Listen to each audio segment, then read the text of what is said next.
Okay, so great evening all. तो कैसे हैं आप सभी लोग? आई होप बहुत अच्छे होंगे एंड इवन एंजॉय कर रहे होंगे। Please just let me know, क्या मेरी ऑडियो एंड वीडियो प्रॉपर है क्या?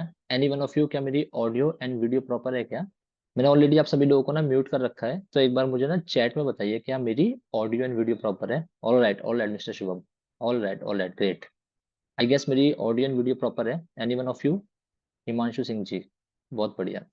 बाकी सबको प्रॉपर है ना? मोहित सैनी जी को आ रही है मेरी आवाज, अरुण लमानी जी को आ रही है, अरुण जी को आ रही है, प्रकाश जी को मेरी आवाज आ रही है। ऑल राइट, यानी कि सभी को आ रही है मेरी आवाज। ठीक है, प्रॉपरली लाउड है ना? अच्छे से ऑडिबल है ना सभी लोगों को? ऑल राइट, चलिए हम सेशन को स्टार्ट करते हैं। चलिए स्टार्ट करते हैं विद द फन एक्टिविटी। अच्छा, मैं देखना चाहता हूँ कि ये 23 के 23 पार्टिसिपेंट जो अक्रॉस इंडिया मेरे साथ कनेक्ट हुए हैं, ये किस सिटी से कनेक्ट हुए हैं, किस स्टेट से कनेक्ट हुए हैं। तो डू वन थिंग, एक बार जल्दी से मैसेज करके मुझे बताइए कि आपकी सिटी कौन सी है, आपका स्टेट कौन सा है, वट एवर, एक बार करके बताइए, देखते हैं कौन कहाँ से कनेक्ट हुआ है अपने साथ। मजा आएगा। नागपुर महाराष्ट्र से भी लोग अपने साथ कनेक्ट, ओहो, दिल्ली से भी हैं, अकबरपुर यूपी से भी काफी सारे लोग हैं, गोवा से भी लोग हैं। क्या बात है। और कहाँ कहाँ से लोग हैं? इधर तेजी से मैसेज है, मैं पढ़ भी नहीं पा रहा। चलिए। आगरा से भी काफी सारे लोग हैं, सहारनपुर उत्तर प्रदेश से भी अपने साथ लोग हैं, प्रयागराज लंदन इंग्लैंड, वाह वाह वाह, अपना नेटवर्क वहां तक भी पहुंच गया, क्या बात है, क्या बात है, बहुत बढ़िया। प्रयागराज से भी हैं अपने साथ काफी सारे लोग। क्या बात है, बहुत बढ़िया। यानी कि आप सभी लोग सुपर एक्साइटेड हैं मेरी तरह। मैं आप लोगों से इंटरेक्ट करने के लिए सुपर एक्साइटेड हूँ। और मुझे लग रहा है कि मेरे से भी ज्यादा सुपर एक्साइटेड आप लोग हैं। चलिए फिर हम सेशन को स्टार्ट करते हैं without wasting much time. Okay. तो आज हमारा फर्स्ट सेशन है, इंट्रोडक्टरी सेशन है, तो आज बहुत ज्यादा ना टेक्निकलिटीज नहीं होंगी। ठीक है ना? आज बहुत ही बेसिक सी चीज बताऊंगा, क्योंकि आज अपना मतलब इंट्रोडक्टरी सेशन है, उसके अंदर बहुत ज्यादा चीजें नहीं बतानी मुझे।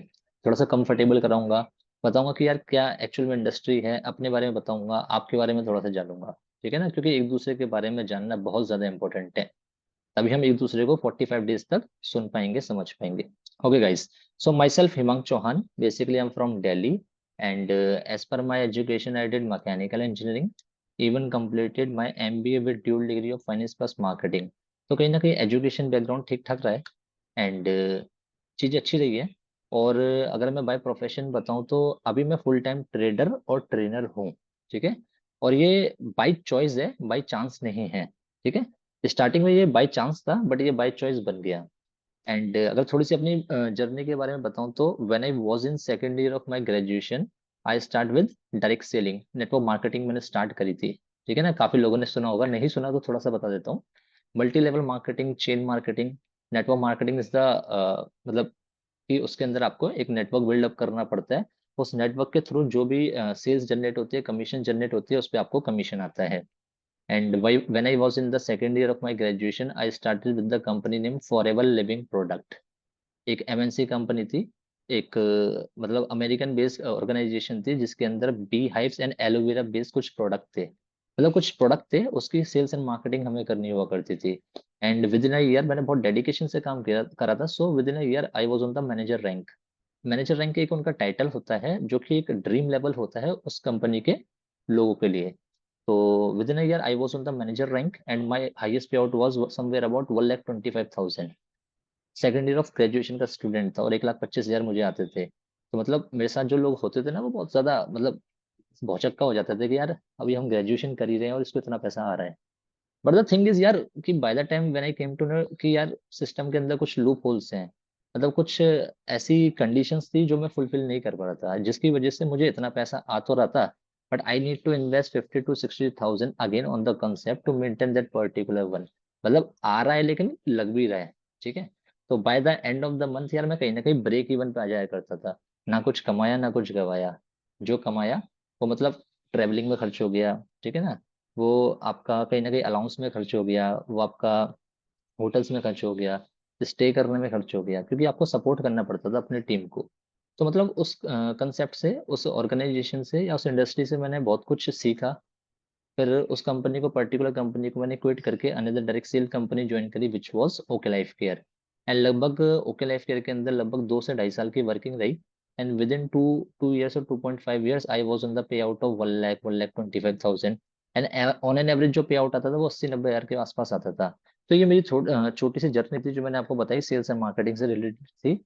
एंड काफ़ी इंजॉय करा, देश विदेश घूमा, मतलब अक्रॉस इंडिया तो बहुत ज़्यादा ही घूमा, बहुत सी चीज़ें करी, लेकिन यार सस्टेनेबिलिटी और एक्सेसिबिलिटी जो एक चीज़ चाहिए था ना, वो कहीं मिल नहीं पा रही थी। बेसिकली स्टेबिलिटी की बात करूँ तो वो मिल नहीं पा रही थी, जिसकी वजह से ना कहीं न कहीं बहुत नेगेटिविटी मेरे माइंड में भी थी और मेरे घर वालों के अंदर भी थी। वो बोल रहे थे, "यार तेरे को 3 साल हो गए, 4 साल हो गए, तेरे को ना एक स्टेबिलिटी नहीं मिली है अभी तक, ठीक है?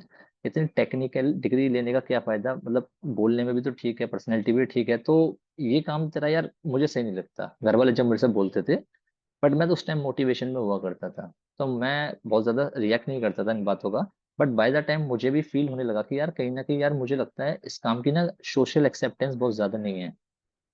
समाज इसे समझ नहीं पाएगा। मुझे भी ये चीज़ समझ आने लग गई थी, जिसकी वज़ह से मैंने उस इंडस्ट्री को क्विट करा 4 साल, खराब नहीं बोलूँगा, 4 साल सीखने के बाद, 4 साल देने के बाद।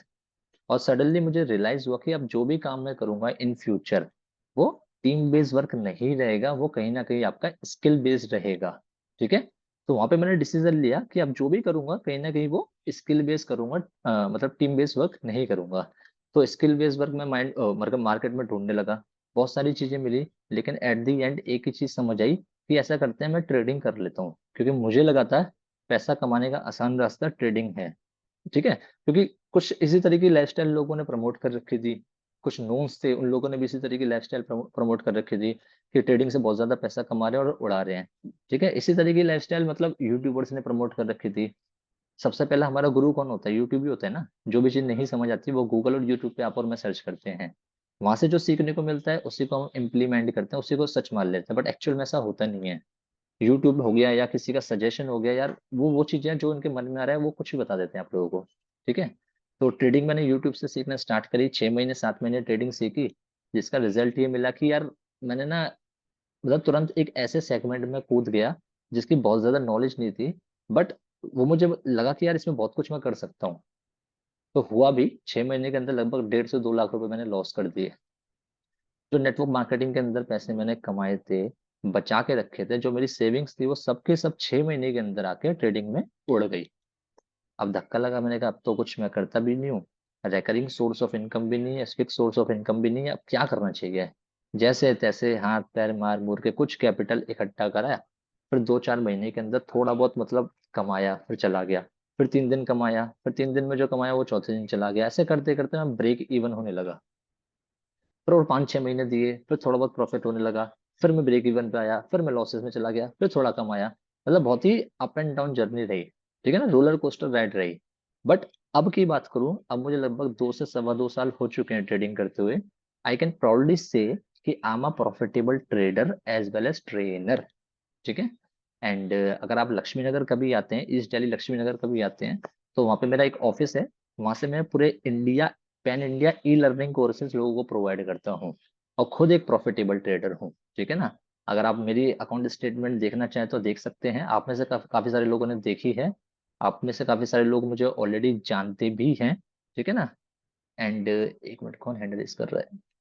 मुझे भी आपको मौका दिया जाएगा, ठीक है? तो आप अगले 45 से 50 दिन मेरे साथ कनेक्टेड रहेंगे, मेरे साथ लाइव ट्रेड भी करेंगे, मेरी पोजीशन को भी देखेंगे, आप देखेंगे किस तरीके से मैं ट्रेड को मैनेज करता हूँ और ये सब चीज़ें देखने से पहले एट द वेरी बेसिक से सुपर एडवांस लेवल तक की फाइनेंशियल मार्केट की नॉलेज आप लोग मेरे से लेने वाले हैं, ठीक है? तो ये मैंने बताया अबाउट माई सेल्फ कि अभी तक मेरी क्या जर्नी रही है, मैंने क्या करा है और किस तरीके से चीज़ें हुई है मेरे साथ, ठीक है? तो प्रॉफ़िटेबल होने में मुझे काफ़ी टाइम लगा, लगभग 1.5 से पौने 2 साल लग गए, लेकिन अब मैं एक प्रॉफ़िटेबल हूँ, जितना मैंने गँवाया होगा 1.5 साल के अंदर उससे 3 से 4 गुना मैं बना चुका हूँ, ठीक है? So this is the thing जो आप सीखने के बाद कर पाते हो, ठीक है? चलिए, अब थोड़ा-सा बेसिक्स ऑफ फाइनेंशियल मार्केट के बारे में बात कर लेते हैं। उससे पहले किसी को कुछ कहना है तो वो बोल सकता है। 2 मिनट का टाइम देता हूँ आप सभी लोगों को, ठीक है? एक-एक करके बट एक-एक करके। या over to you all please.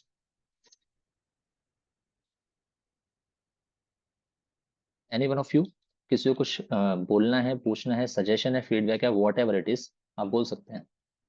Over to you all.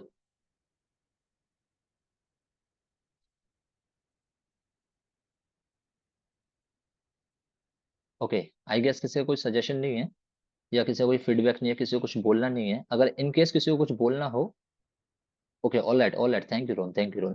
किसी को कुछ बोलना हो तो वो इन बिटवीन हैंड को रेज़ कर सकता है, देन मैं उसको अलाउ कर दूँगा। सो अगेन मैं आप सभी लोगों को म्यूट कर रहा हूँ। ऑलराइट, ठीक है। तो ये छोटा सा बेसिक सा इंट्रोडक्शन हुआ मेरा अबाउट फाइनेंशियल मार्केट। आज हम थोड़ा सा ना टर्मिनोलॉजी को समझेंगे, थोड़ा सा फाइनेंशियल मार्केट के बारे में ना ओवरव्यू लेंगे। जो मेन कंटेंट है वो आपका कल से स्टार्ट होगा। बट ऐसा नहीं है कि आज कुछ बताने वाला नहीं हो आपको, मैं बहुत सारी चीजें बताने वाला हूँ आपको। ठीक है ना। जैसे कभी भी हम स्कूल या कॉलेज के अंदर एडमिशन लेते हैं तो एक ओरिएंटेशन होता है। ठीक है ना, ऐसा तो है नहीं कि पहले दिन से पढ़ाई करना स्टार्ट कर दें आप लोग। तो आज ये ओरिएंटेशन ही टाइप है। ठीक है। तो आप और मैं यहाँ पे क्या सीखने हैं सर? आप और मैं सीखने आए हैं अबाउट फाइनेंशियल मार्केट। ये फाइनेंशियल मार्केट होता क्या है? ठीक है। कितने टाइप का होता है? क्या आपको फाइनेंशियल मार्केट के अंदर आना चाहिए या नहीं आना चाहिए? आना चाहिए तो क्यों आना चाहिए, नहीं आना चाहिए तो क्यों नहीं आना चाहिए? या फाइनेंशियल मार्केट को अपनी जॉब के साथ कर सकते हो, बिजनेस के साथ कर सकते हो, या एज अ हाउस वाइफ कर सकते हो, या एज अ कॉर्पोरेट एम्प्लॉय कर सकते हो। यस, कर सकते हो। ये सब के आंसर आपको मिलने वाले हैं आगे। ठीक है। तो सबसे पहले डिस्कस कर लेते हैं terminology, what is financial market. As simple as that. देखो यहाँ पे कोई किताबी ज्ञान मैं आपको नहीं दूंगा। मैं आपको वो सारी चीजें बताऊंगा जो मैंने 2 साल में देखी हैं, सीखी हैं और खुद झेली हैं। तो अपने ऑन गोइंग एक्सपीरियंसेस बताऊंगा, या जो मैंने अभी तक सीखा है, जो मैंने देखा है, वही चीज मैं आपको बताऊंगा। कुछ भी किताबी ज्ञान नहीं होगा। ठीक है ना। ये आप चीज देख लीजिएगा। चलो, अगर फाइनेंशियल मार्केट की बात करता हूँ सर, फाइनेंशियल मार्केट वो मार्केट होते हैं जिसमें मनी का डायरेक्ट इन्वॉल्वमेंट होता है। ठीक है। यानी कि यहाँ कोई थर्ड पार्टी नहीं होता, कोई प्रोडक्ट नहीं होता, कोई सर्विस नहीं होती। यहाँ पे मनी का डायरेक्टली इन्वॉल्वमेंट होता है। अगर आपको इसमें कुछ प्रॉफिट होता है तो वो मनी का प्रॉफिट होता है, कुछ लॉस होता है तो मनी का लॉस होता है। तो financial market is nothing but market जिसके अंदर मनी का डायरेक्टली इन्वॉल्वमेंट हो। ठीक है जी। मैसेजेस पढ़ लो एक बार। Okay okay okay, thank you thank you. चलो, अब आते हैं directly types of financial market. आप देख सकते हैं, आपको मैंने एक टेबल ऑफ कंटेंट दिया है ग्रुप के अंदर। उसके अंदर सारे टॉपिक हैं जो आने वाले हम 45 to 50 डेज के अंदर कवर अप करने वाले हैं। अगर वो सारे टॉपिक आपने कवर अप कर लिए तो then I can say that कि आप एक प्रॉफिटेबल ट्रेडर होंगे। इस बात की मैं अश्योरिटी और गारंटी देता हूँ। आफ्टर 45 डेज अगर आपने सारे के सारे सेशन लिए और उसको ढंग से इम्प्लीमेंट करा, then you will be a profitable trader for sure. इस बात की मैं गारंटी लेता हूँ। ठीक है। चलो, तो टाइप्स ऑफ फाइनेंशियल मार्केट की बात करता हूं तो sir and ma'am, there are 4 types of financial market. ठीक है। There are 4 types of financial market. सबसे पहले फाइनेंशियल मार्केट की बात करूं तो वो होता है आपका इंडियन स्टॉक मार्केट, या बेसिकली स्टॉक मार्केट। ठीक है। अब स्टॉक मार्केट क्या होता है, बहुत से लोगों को पता है, बहुत से लोगों को नहीं पता, तो बता देता हूँ। स्टॉक मार्केट की बात करूँ तो देखो, वो हर एक कंट्री का अपना अपना होता है। अगर मैं इंडिया की बात करता हूँ तो वो हो गया इंडियन स्टॉक मार्केट। अगर मैं जर्मनी की बात करता हूँ तो वो हो गया जर्मनी का stock market. Australian stock market, Canadian stock market, यानी कि हर एक कंट्री का अपना खुद का एक स्टॉक मार्केट होता है जिससे उस कंट्री की अर्थव्यवस्था चलती है, इकोनॉमी चलती है। ठीक है। तो स्टॉक मार्केट की बात करूं, first type of financial market की बात करूं, इंडियन स्टॉक मार्केट की बात करूं, तो इंडियन स्टॉक मार्केट के अंदर मेनली आपके 2 एक्सचेंजेस हैं। क्या है? मेनली 2 एक्सचेंजेस हैं। एक है आपका नेशनल स्टॉक एक्सचेंज जिसको हम बोलते हैं एनएसई। दूसरा है आपका बॉम्बे स्टॉक एक्सचेंज जिसको हम बोलते हैं बीएसई। दोनों की हेड ऑफिस हेडक्वार्टर आपके दिल्ली के अंदर है। ठीक है। एनएसई या बीएसई बेसिकली वो एक्सचेंजेस है जिसके अंदर सारी कंपनियां लिस्टेड हैं। यानी कि कोई भी चीज खरीदनी है, कोई भी चीज बेचनी है, तो आप एनएसई के सर्वर पे ही खरीदते और बेचते हो। ठीक है।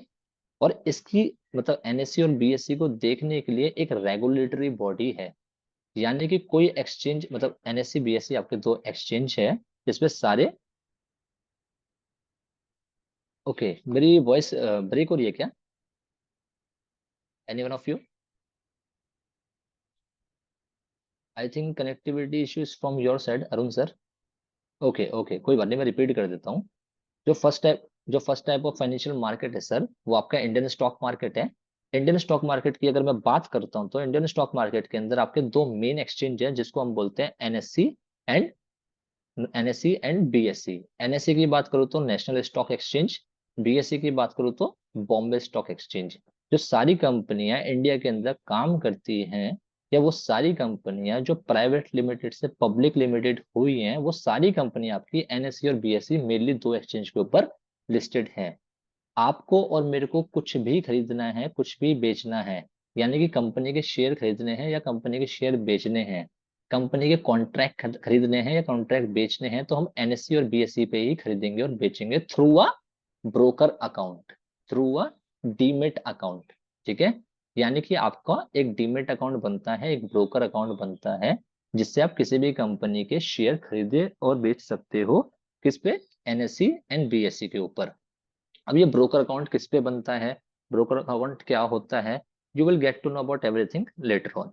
ठीक है, अब एक रेगुलेटरी बॉडी है जो ये देखती है कि एनएससी और बीएससी के ऊपर कुछ गड़बड़ी तो नहीं हो रही, किसी शेयर के प्राइस को मैनिपुलेट तो नहीं करा जा रहा, किसी शेयर को जबरदस्ती तो उठाया नहीं जा रहा, किसी शेयर को जबरदस्ती गिराया तो नहीं जा रहा।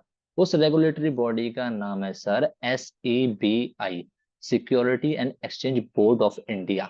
ठीक है, अब ये सेबी क्या होता है, सेबी का मतलब काम क्या है, mainly you will get to know about everything later on, सब चीजें बताऊंगा बट एक क्रोनोलॉजिकल ऑर्डर से।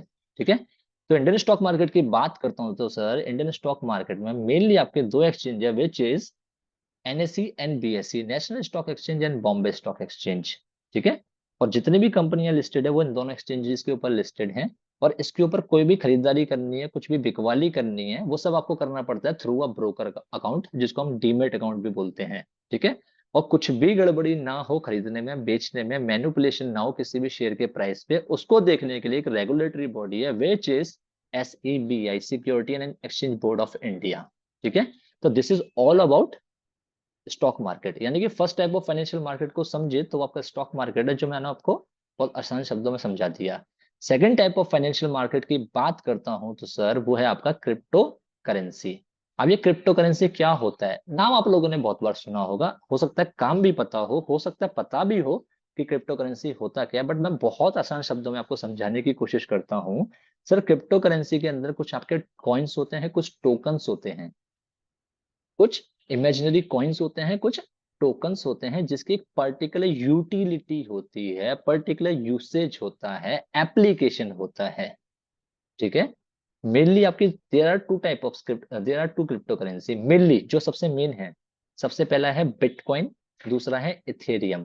क्रिप्टो करेंसी को जानते हो या ना जानते हो, इट इज क्वाइट ऑब्वियस, आप कहीं ना कहीं बिटकॉइन को जरूर जानते होंगे।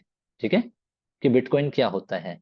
हो सकता है कि आपके पास हो भी, हो सकता है आपने खरीदा और उसको बेच भी दिया हो। ठीक है ना, और आपको ये जरूर पता होगा कि यार मतलब 2010 में, 11 में, 12 में अगर आप बिटकॉइन खरीदते आज तक होल्ड रखते तो कोई ना कोई करोड़पति, लखपति, अरबपति जरूर होते। ठीक है, ये सब फैक्चुअल बातें हैं, इसमें कुछ भी झुटला नहीं सकते आप और मैं।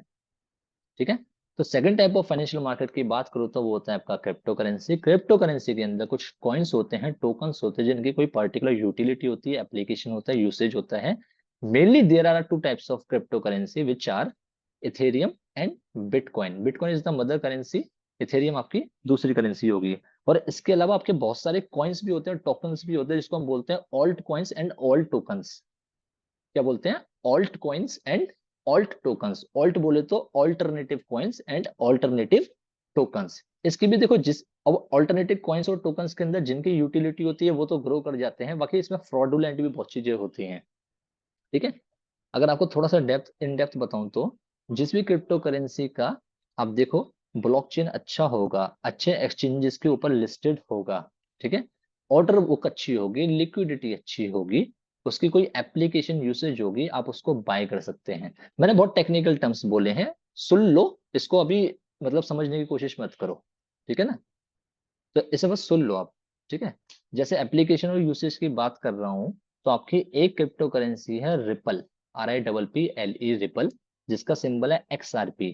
तो रिपल की बात करूं या XRP की बात करूं तो इन यूरोपियन कंट्रीज, जितने भी आपके यूरोपियन नेशन हैं, जर्मनी, फ्रांस, स्विट्जरलैंड, जितने भी है, पोलैंड एंड ऑल, तो बिटवीन, हाँ जी, बिटकॉइन का प्राइस 54 लाख के आसपास है यार, मतलब ठीक है, चलो। तो जितने भी आपके यूरोपियन नेशन हैं, तो यूरोपियन नेशन के अंदर आपको अगर स्विफ्ट ट्रांजैक्शन करनी हो, यानी कि बोला बोले तो मतलब जर्मनी से फ्रांस पैसा भेजना हो, फ्रांस से स्पेन पैसा भेजना हो, मतलब बिटवीन द कंट्रीज आपको पैसा भेजना हो, अक्रॉस द बॉर्डर पैसा भेजना हो, तो आप क्रिप्टो की ब्लॉकचेन पे भेज सकते हो, XRP की ब्लॉकचेन पे भेज सकते हो। तो दिस इज द यूटिलिटी। ठीक है ना, दिस इज द यूसेज। तो डेफिनेट सी बात है, XRP कहीं ना कहीं उसका प्राइस बढ़ेगा, कहीं ना कहीं उसकी ब्लॉकचेन पे अच्छा काम हो रहा है, उस पर बहुत सारी चीजें हैं, बहुत सारे प्रोजेक्ट है, तो XRP पे आप ट्रस्ट कर सकते हो।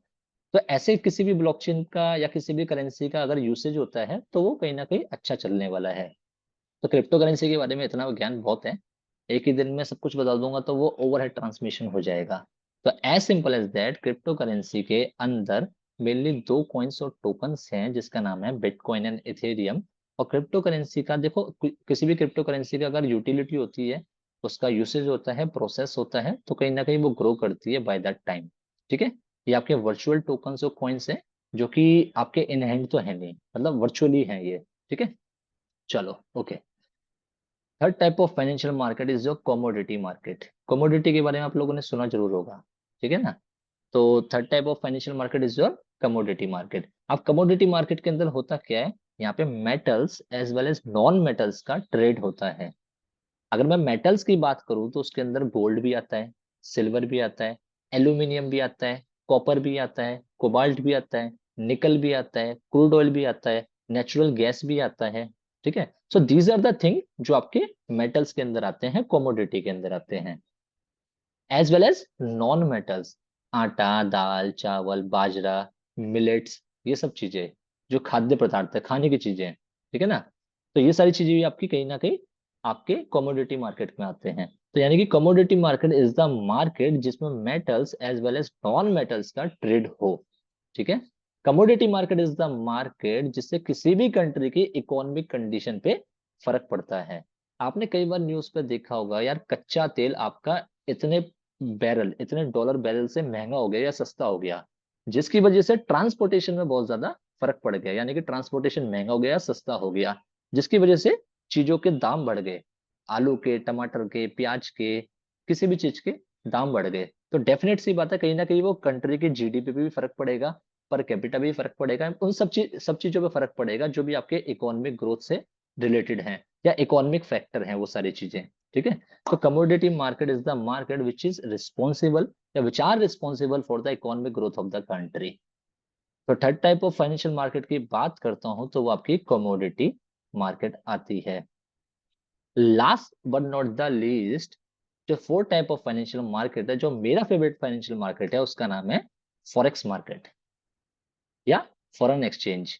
अब ये फॉरेक्स मार्केट क्या होता है, फॉरेन एक्सचेंज क्या होता है, समझते हैं आसान शब्दों के अंदर। मान के चलते हैं गुरदियाल जी को इंडिया से आपका यूएस से जाना है, ठीक है, या आप में से किसी को भी इंडिया से यूएस से जाना है, तो इट इज क्वाइट ऑब्वियस कि हमारे गांधी जी वहां पे वैलिड नहीं होंगे। क्यों? क्योंकि गांधी जी हमारे देश के फ्रीडम फाइटर है, यूएस से को उनसे कोई मतलब नहीं है। ठीक है ना, तो यानी कि इंडियन रुपए की बात करूं तो वो यूएसए में एप्लीकेबल नहीं है।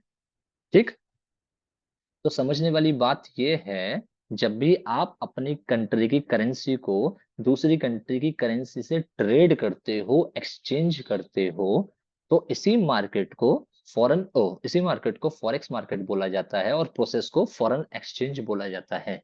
एज सिंपल एज दैट, जब भी अपने देश की मुद्रा को दूसरे देश की मुद्रा से ट्रेड करते हो, एक्सचेंज करते हो, उस प्रोसेस को फॉरेन एक्सचेंज बोलते हैं और मार्केट को फॉरेक्स मार्केट बोलते हैं। लगभग 150 साल पुरानी मार्केट है और पर डे का ट्रेडिंग वॉल्यूम बताऊंगा तो आप लोग हिल जाओगे। ठीक है, अगर मैं इंडियन स्टॉक मार्केट की बात करता हूं तो इंडियन स्टॉक मार्केट पूरे साल के अंदर सालाना लगभग 3.2 ट्रिलियन डॉलर का धंधा करती है। ठीक है, वहीं वहीं अगर मैं फॉरेन एक्सचेंज की बात करूं, फॉरेक्स मार्केट की बात करूं, तो जो पर डे का ट्रेडिंग वॉल्यूम है लगभग 7 ट्रिलियन डॉलर के आसपास है। यानी कि इंडियन स्टॉक मार्केट मिलकर जो पूरा साल में करता है, उससे डबल फॉरेन एक्सचेंज एक दिन के अंदर कर देता है, फॉरेक्स मार्केट एक दिन के अंदर कर देता है। दैट्स वाई फॉरेक्स मार्केट को father of all financial market भी बोला जाता है, क्योंकि यहाँ पर लोगों का एनरोलमेंट, एंगेजमेंट मतलब बहुत ज्यादा है।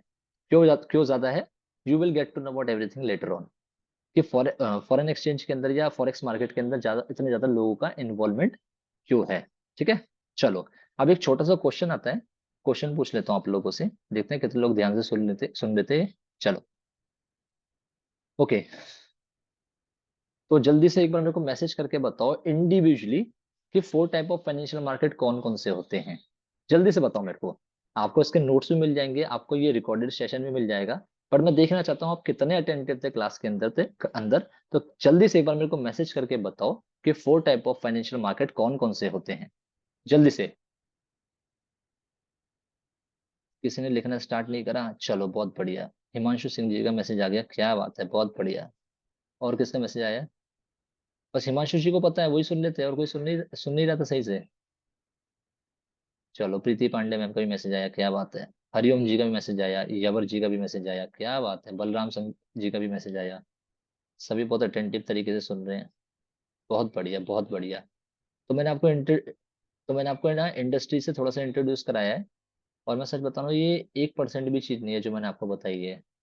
लेटर ऑन जैसे जैसे आप सेशन में आगे बढ़ते जाओगे ना, आपको ऐसे ऐसे फैक्ट पता चलेंगे, ऐसे ऐसे चीजें पता चलेंगे, यू विल मतलब अमेज टू सी कि यार ऐसी ऐसी चीजें भी हैं। ठीक है ना, तो बहुत ज्यादा मजा आने वाला है एंटायर जर्नी में, 45 50 क्लासेस के अंदर। बहुत बढ़िया, बहुत बढ़िया। मतलब सभी लोग बहुत अच्छे से सीख रहे हैं, मजा आ रहा है सभी लोगों को। ठीक है जी, ठीक है जी। तो मेरे ख्याल से आज के लिए इतना बहुत है, क्योंकि मैं नहीं चाहता ये ओवरहेड ट्रांसमिशन हो जाए किसी के सर के ऊपर से भी। ठीक है ना। तो मेरे ख्याल से इतना बहुत रखते हैं, उसके आगे चीजें करते हैं, कल करते हैं। तो आज इतना ही रखना चाहूंगा। आई गेस आप लोगों को चीजें समझ आई होंगी, थोड़ा बहुत मजा आया होगा। ठीक है ना। चलिए। So bye this, thank you so much. Thanks for lovely audience. Bye bye, take care all, मिलते हैं कल के सेशन के अंदर। कल करते हैं हम असली आगाज, कल से करते हैं असली शुरुआत। क्योंकि ये बहुत ही बेसिक सेशन था, इंट्रोडक्टरी सेशन था। थोड़ा सा माहौल बनाने की कोशिश करिए, आप लोगों को थोड़ा बहुत कंफर्टेबल करने की कोशिश करिए। अब बहुत डिफिकल्ट चीज बहुत आसान तरीके से समझने वाले हैं लेटर ऑन क्लासेस के अंदर। So bye this, thank you so much, thanks for being a lovely audience. Bye bye, take care all, मिलते हैं कल के सेशन के अंदर। Good night, bye.